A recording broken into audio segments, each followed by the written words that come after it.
have made the model of rainwater harvesting. This is my house. I have made a collection tank where the rainwater is collected. This is the filtration tank where the water is filtered. And this is a well where the water is stored. Now I am filling the water in the collection tank.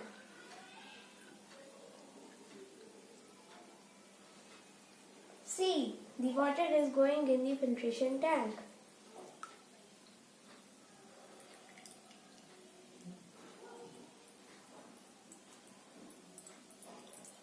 Now it's going to the well. See.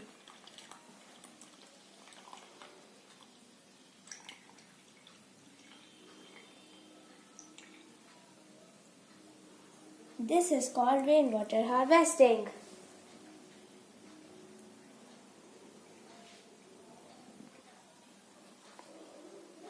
This is called rainwater harvesting. Thank you, ma'am.